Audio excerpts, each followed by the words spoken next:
পাকিস্তানের বিপক্ষে 3 match one day সিরিজের জন্য দল ঘোষণা করেছে বাংলাদেশ ক্রিকেট বোর্ড। ফিরেছেন লিটন কুমার দাস এবং আফিফ হোসেন ধ্রুব। স্কোয়াডে লিটনকে ধরে 5 জন ওপেনার। লিটনকে ফেরানো নিয়ে প্রধান নির্বাচক একটা ব্যাখ্যা দিয়েছেন। ব্যাখ্যাটা হচ্ছে এরকম: লিটনের ব্যাটিং নিয়ে তিনি খুব নিবিড়ভাবে কোচদের সঙ্গে কাজ করছেন। জাতীয় দল ম্যানেজমেন্ট বিশ্বাস করে লিটন এই সিরিজেই তার সেরা ফর্মে ফিরবেন।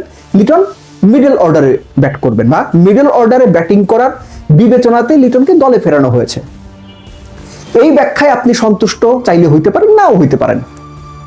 আমি বলি 6-1-0-0-2-4-0-0 সবশেষ 8টা ইন্টারন্যাশনাল ওয়ানডেতে লিটনের রান 6-1-0-0-2-4-0-0। গাজী আশরাফ লিপু আবারও প্রমাণ করে দিলেন বাংলাদেশের ক্রিকেট সিস্টেমে আপনাকে কোনো কিছু করতে হবে না, কোথাও কোনো পারফর্ম করতে হবে না। জাস্ট নির্বাচকরা অপু 10-20-30-40 করে চাইবেন, আপনাকে টুক করে দলে নিয়ে আসবেন। লিটন এই যে দলে ফিরলেন, প্রক্রিয়াটা কি সঠিক হলো? সারা বছর যারা ঘরোয়া ক্রিকেটে দিনের পর দিন রান করে যান, তাদের প্রতি Bangladesh cricket board, cricket management কি বার্তা দিয়ে গেল? জাকির আলী অনিক ক্লোজলি কোচদের সঙ্গে যদি কাজ করেন, তার উপর যদি কনফিডেন্স হয় এই সিরিজে রান করবেন, ফেরাবেন তাকে।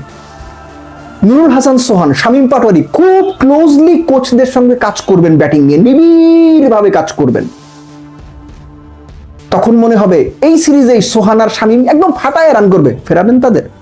আমি জানি ফেরাবেন না। ঠিক একইভাবে লিটনকে ফেরানো সঠিক কাজ হয় নাই। লিটন যদি পাকিস্তানের বিপক্ষে 3 ওয়ানডেতে যেহেতু ফেরানো হয়েছে মিডল অর্ডার চিন্তা করে, আশা করি 3 ম্যাচে লিটন খেলবেন। 3 ম্যাচে যদি লিটন 3টা সেঞ্চুরিও করেন, তাও তাকে এভাবে ফেরানোটা জাস্টিফাই হয় না। ক্রিকেট সিস্টেমের সব পর্যায়ে এটা একটা রং মেসেজ। কোনো কিছু না করেও, কোথাও কোনো পারফর্ম না করেও, শুধুমাত্র কোচদের সঙ্গে নিবিড়ভাবে কাজ করে, শুধুমাত্র নির্বাচকরা মনে করছেন এই সিরিজেই রানে ফিরবে, এটুকু ভরসা যদি আপনি দিতে পারেন, তাইলে আপনি দলে ফিরবেন।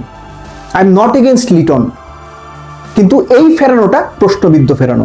আফিফ হোসেন ধ্রুব, আমি এর আগে অনেকগুলো আলোচনাতে বলেছি যে বাংলাদেশের 4 থেকে 8, 4, 5, 6, 7, 8 এই 5টা জায়গাতে শামীম হোসেন পাটোয়ারি কখনো আছেন, কখনো নাই। আইডিয়ালি প্রপার একজন লেফট হ্যান্ডেড ব্যাটসম্যান নাই। আফিফকে ফেরানো ভালো সিদ্ধান্ত হয়েছে।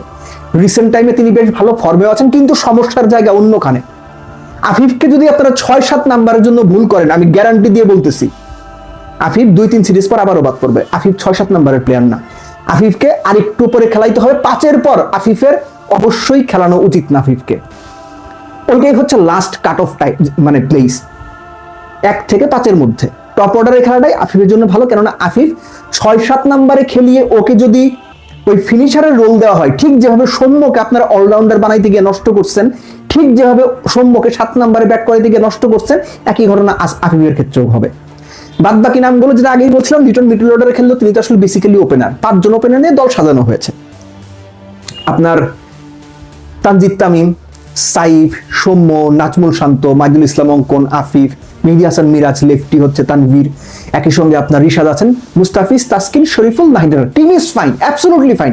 টিম নিয়ে কোনো কথা নেই। বাংলাদেশের সর্বোচ্চ শক্তির দলটাই পাকিস্তানের, যেখানে 6 জন এমন প্লেয়ার নিয়ে তারা দল সাজিয়েছে যে তাদের ওয়ানডে ডেবিউ হয়নি ইন্টারন্যাশনালে।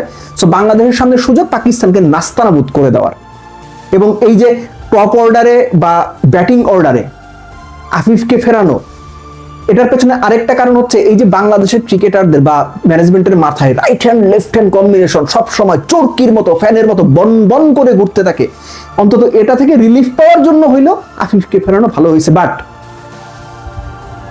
দিন শেষে লিটনের এই ফেরা, কোথাও কোনো রান্না করে ফেরা, অনেক প্রশ্নের জন্ম দিয়ে গেল। বাংলাদেশের cricket system, national team management, সিলেক্টরদের অ্যাবিলিটি, সিলেক্টরদের থট প্রসেস নিয়ে আবারও অনেকগুলো প্রশ্ন তুলে দিল। আগামীতে বাংলাদেশ ক্রিকেট বোর্ড বিজ্ঞাপন দিয়েছে আরো অনেক নির্বাচক নেওয়া হবে। নতুন নির্বাচক কারা আসবে তখন আমরা দেখবো তারা কি কাজ করে। কিন্তু এই যে গাজী আশরাফ লিপুর নির্বাচক প্যানেল, তারা গত 1-1.5 বছরে যে পরিমাণ বাজে সিদ্ধান্ত নিয়েছে, এর চেয়ে বাজে সিদ্ধান্ত গত 10 বছরে বাংলাদেশের কোনো নির্বাচক প্যানেল নিয়েছে কিনা আমার ঘোরতর সন্দেহ আছে। দেন এগেইন এক্সপেক্ট করবো বাংলাদেশ পাকিস্তানকে নাস্তানাবুদ করে সিরিজ জিতবে। আর সেটা যদি না পারে, তাহলে অনেক প্রশ্নের জন্ম হবে। কেননা পুরো শক্তির দল নিয়ে হোম সিরিজে পাকিস্তানের এরকম আনকরা একটা দলকে যদি আপনি সিরিজে হারাইতে না পারেন এবং আরো এক ধাপ এগিয়ে বলা যায় হোয়াইট ওয়াশ না করতে পারেন, সেটাই হবে বাংলাদেশের সত্যিকার অর্থে বড় দুর্বলতা।